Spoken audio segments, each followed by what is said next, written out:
اور یہ پیغام دینے آئے اس ہائی کورٹ کو کہ عمران خان اس ملک کا سب سے بڑا لیڈر ہے، وہ امت مسلمہ کا لیڈر ہے. ہمیں کچھ اور نہیں چاہیے، صرف انصاف چاہیے. عمران خان کے مقدمات سنو، کیونکہ وہ پولیٹیکل موٹیویٹو مقدمات ہیں.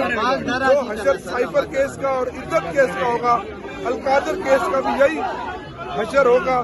اگر آپ نے ہمارا مقدمہ سنا تو یہ ہمارا آئینی اور قانونی حق ہے کہ ایک ملک کا سابق وزیر اعظم، اتنی بڑی پاپولر پارٹی کا لیڈر، اس کے مقدمات کو زیر التوا ڈالا جا رہا ہے اور اس کی سماعت نہیں ہو رہی. اور دوسری طرف بالکل سامنے سپریم کورٹ میں جو مخصوص نشستوں کا مقدمہ ہے، وہ آئینی بنچ پر لگا کے اس کو سن رہا ہے. اور سب کو پتہ ہے کہ وہ مخصوص نشستیں فارم 47 حکومت کو دینا چاہتا ہے. ایک ہی سڑک پر شارع دستور پر دو اصول، دو قانون.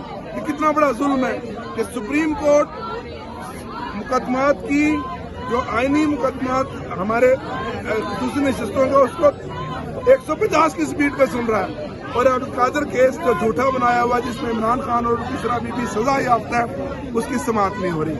افسوس. اس لیے ہم کہتے ہیں کہ یہ ملک اب ملک نہیں رہا، بلکہ یہاں جنگل کا قانون ہے، یہاں جنگل کا قانون ہے. سر، کل پشاور میں پاکستان تحریک انصاف کے پرچم جلائے گئے، کیمپ اکھاڑے گئے، اور دوسری طرف یہ کہا گیا کہ شیلنگ ہوئی ہے ان لوگوں پہ، ان کو آنسو گیس کی. تو صوبائی حکومت نے اس سے انکار کیا. تو سر، اسی سے ریلیٹڈ سوال ہے کہ وہ شیلنگ کن لوگوں نے کی؟ مجھے کل بڑا افسوس ہوا. ایک ہمارے سابق MNA میرے ساتھی رہے ہیں پیپلز پارٹی کے، ان کو ایک سیاسی جماعت کا پرچم جلاتے ہوئے.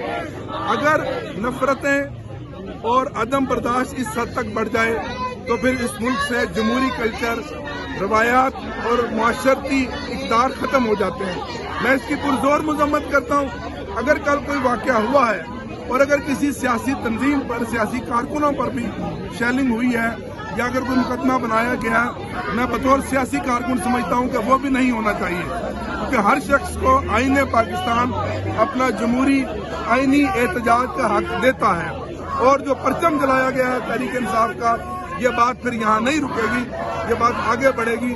میں سمجھتا ہوں ابھی ہمیں بیٹھ کر اکابرین کو اور مقتدر حلقوں کو سر جوڑ کر بیٹھنا چاہیے. اگر آپ چاہتے ہیں کہ اس ملک میں چھوٹی موٹی نام کی بچی کچی جمہوریت رہے، تو پھر آپ کو جمہوری اقتدار کو فروغ دینا ہوگا اور جمہوریت کو مضبوط کرنا ہوگا.